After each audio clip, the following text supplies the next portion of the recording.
Hello, everybody. Sunday Adelaja here again, coming back to address our current affairs and Nigerian issues. There are some things that you cannot just be quiet about. It's going to be morally incorrect to be quiet about it, and it's going to be, against my conscience to be quiet about these things. The fact that I'm a supporter of President Buhari doesn't mean that I have to close my eyes at the things that I see that are clearly wrong in his government and administration. Now, in the first 4 years of President Buhari's government, I didn't criticize him as much because you have to give people the benefit of a doubt. So I am a believer in giving people the benefit of a doubt. But today, I'm coming with this topic to President Buhari. President Buhari, what are your criteria? Like I said, I do believe in the principle of presumption of innocence. And it is the principle of presumption of innocence that made me not to say anything in the first 4 years of this government. But now, when you are in the last cadet of your governance, if I will keep quiet, then I will be doing more evil to the country. It's a plague. Silence is a plague. To keep quiet when you see things going wrong is to be a partaker in that plague of silence and to be a collaborator in destroying your own country. And because I am more dedicated to the progress and advancement of our nation more than to a political party and an individual, that dedication and that firm belief in the progress of our nation compels me to address issues that I see as not being right in our society.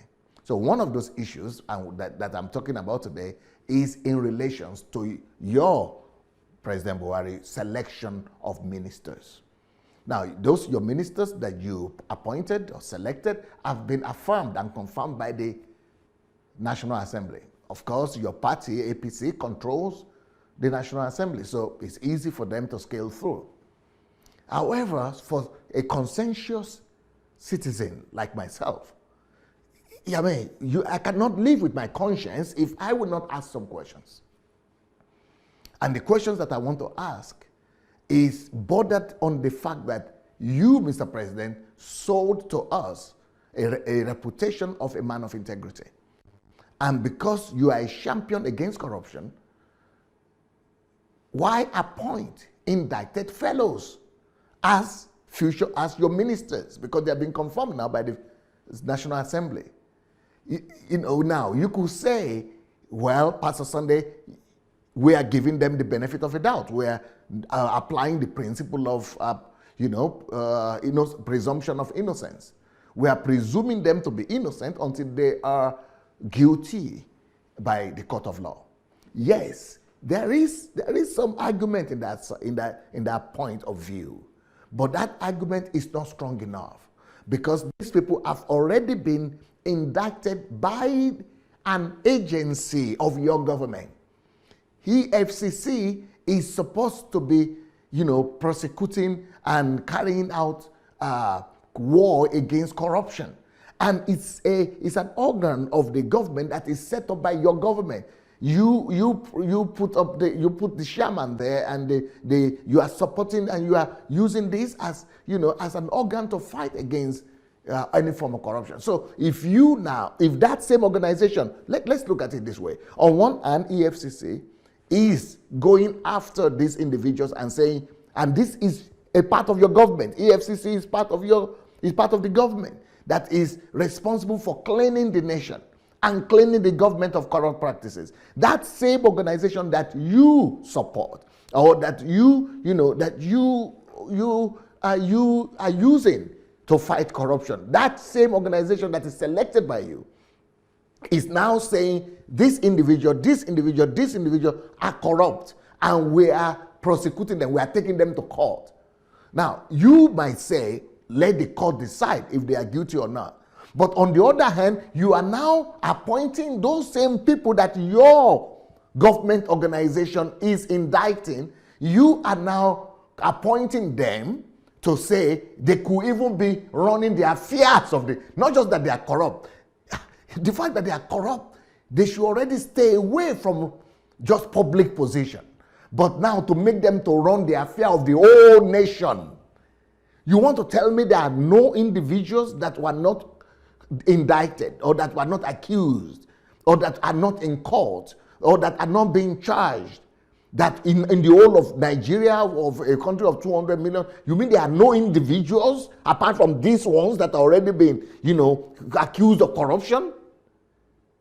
I know that it's important to presume people innocent before the court decision. Myself, I've been accused of corruption. But when you want to step out into a public domain, into a public position to rule the nation and manage the resources of a whole country, even to the conscience of these ministers, they themselves are supposed to say, you know what, let me clear myself first. Let me clear myself first in the court before I take on another position of governance that will require me to have access to the resources of the nation. That's what I have done. I have refused to leave Ukraine and go back to Nigeria to live, because I'm planning to come back to Nigeria, but I'm refusing to go until I clear my name. I want to clear my name through the court of law of the people who are prosecuting me themselves, so that I will, because good name is better than gold and silver. So I have my conscience, and I have peace of mind, and I have harmony within myself that, yes, I've cleared myself, and there is court decision on that basis.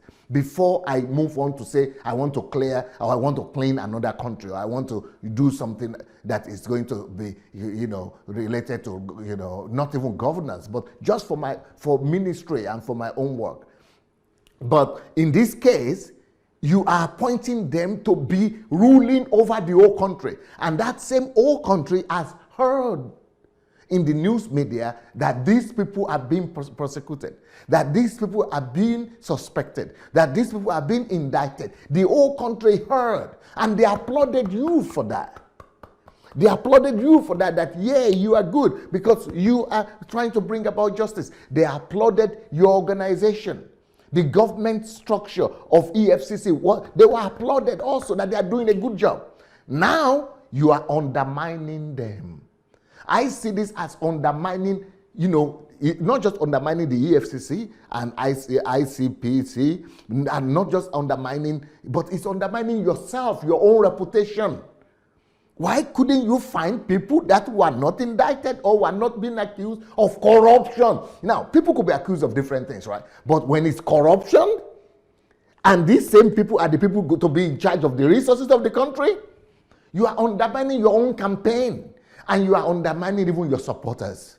You are undermining your supporters like myself who believed in you, in your integrity, in your campaign against corruption, and who are backing you up and, taking all kind of blows for you. Because this action is like you are conflicting, and you are, conflicting yourself and against where is your value and what is the point? What is, because the perception is everything, In life, perception is everything. You are taking one step forward on one hand, fighting against corruption, but on the other hand, you are taking 10 steps backward. That's exactly how this thing appears. It appears as if on one hand, you are fighting against corruption, on the other hand, you are promoting individuals that have been accused of corruption to come and rule over the whole country, not even just one state now, or one local government, but to manage the affairs of the whole country. So what is that supposed to say to people like us and to even onlookers or international organizations? But what we are hearing from you and from your action, Mr. President, is that politics supersedes morality. Even though you yourself, on one hand, try to argue that you are a moral person. But what the problem is, your politics and your actions is proving to us that politics supersedes morality. And that party politics is superior to integrity. That's what we are hearing from your actions. Because actions sometimes speak louder than words. We've heard your words. Maybe you yourself might not be, indicted or be corrupt or be suspected as a corrupt person, but why promote corrupt people or supposedly corrupt people? Even if they are not corrupt and they have not been judged or they have not been condemned by the court of law, but let them clear themselves first before they come forward. And like I said, they themselves are supposed to reject your position, your nomination, and say, no, let me clear myself, then I'll come and do this. It's like, what you are doing, Mr. President, is like you are asking a thief to come and protect your treasury. Somebody that is being suspected, let's even say just suspected of being a thief and an armed robber, and you are giving him your bank account to keep it for you. So are you taking us to be fools? What would this mean? Are we taking the whole country to be fools? Mr. President, President Muhammadu Buhari, is this the image you have sold out to us in the last 8 years or 5 years? This is conflicting against the whole personality profile that you sold to the world. So what makes Saraki, people like Saraki that your party has demonized, what makes him worse? Or people like Obasanjo, what makes them worse than you and your party right now? Let's go to facts now, because some people will say, who are you talking about? Oh, I'm talking about real people, guys. You go to the internet, do your research. You will see that a lot of the individuals that the president is nominating as to be ministers are having cases against them of corruption. Everybody knows of the Akpabio. Akpabio, is being charged and accused of, stealing 108 billion naira. 108 billion naira. Billion. You know how much that could do for the country? Let him clear himself first. Maybe he's not guilty. I don't know. But let him clear him, give him the opportunity to clear himself. But now you're going to make him to be in charge of a ministry or to be in charge of the country as a government minister. What do you want us to think, Mr. President? This is why I personally think that I'm sorry to mention this, but because this is like a family affair, but I would rather side with your wife in this kind of question. This is why I think that your wife, Aisha Buhari, is also in conflict with some of this your decision. Because you are telling us right now that politics, party politics, is what you are more loyal to. That your loyalty is with party politics, not with integrity and not with morality. Okay, let's look at another individual that you have nominated. Do you want to tell me that this same EFCC didn't inform you that Uche Oga that is having a case against his company? And he's supposed to be a Christian because he's calling his company Master's Oil Company. Master's Oil, like Jesus is supposed to be the master, so Master's Oil. And this same man and his company were indicted already by the court, being charged with the fraud of up to almost $3 billion. 3 billion naira. Subsidy fraud, of course. You remember in 2011. So subsidy fraud of 3 billion. And you want to tell me that this same security agency that are suing them, taking them to court, couldn't inform you and give you security reports that these people, please, President, don't nominate them. But because of the culture of subservience in our country, those people will not just say, okay, sir, yes, sir, yes, sir, yes, sir. They would rather keep quiet instead of them to tell you the truth. That subservient, this culture is what makes government officials, like EFCC officials, to be more loyal to the president and be panicking and do whatever he wants, rather than to be loyal to the word of the law and to the truth. The situation with Timmy Press Silva, the former governor of Bayelsa, his own situation was played out on the national television.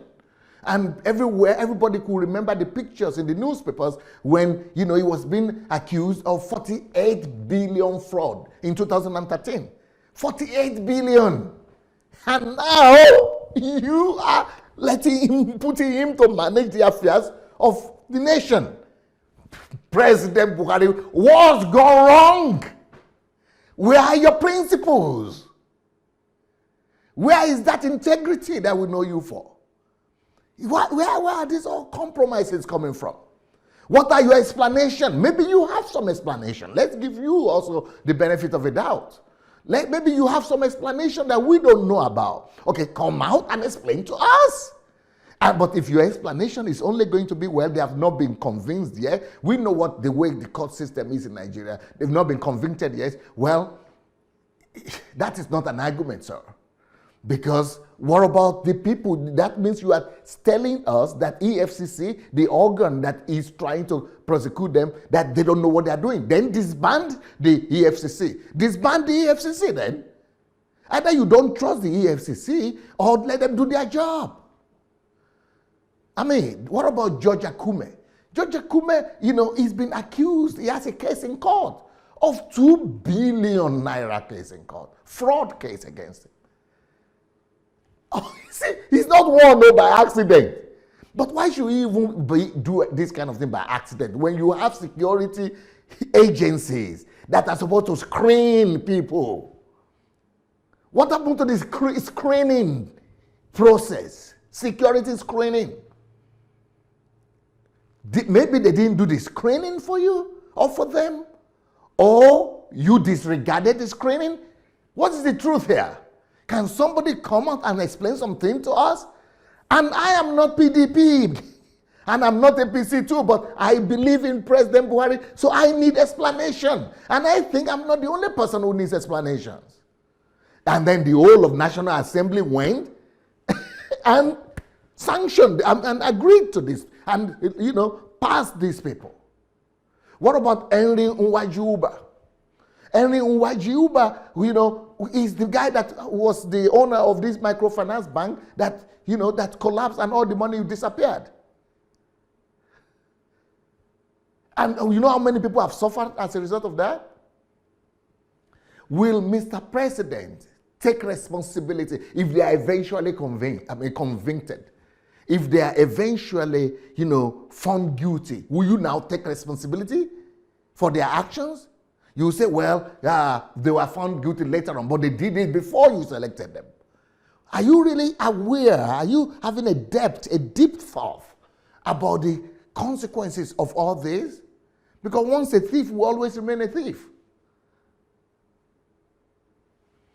Look, Mr. President, Nigeria will never move forward without people of Nigeria having faith in their governors and in their leaders, in their government.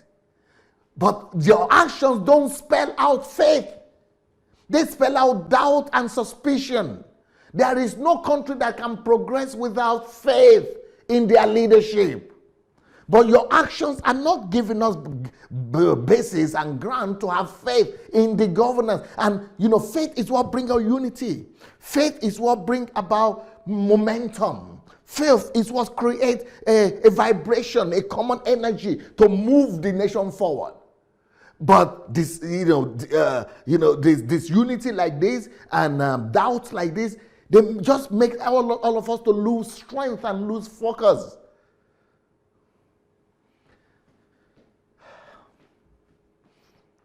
I love my president, but I love my country more. So, Mr. President, President Muhammadu Buhari, something must change, guy. Something must change, sir. And fast too, for the love of God, church, and nation. Peace. Thank you so much for watching our videos. Now, we need to spread this word, and we need to do it together. For that to happen, we need your help. Just 5 little steps that you could help us to spread the word. Number one thing we need you to do is to like the videos. Please go like this video right now. Number two, if you have not yet subscribed to our channel, please go ahead and subscribe to the channel. Number three, we need you to press and click on that notification bell. You see the bell? Go press on it. And number four, we need you to go comment. Write your comment, good or bad. Just write what you feel. Number five, share. Share on every platform. Share on Instagram. Share on Facebook. Just share and spread the word. Thank you so much. All right. Blessings.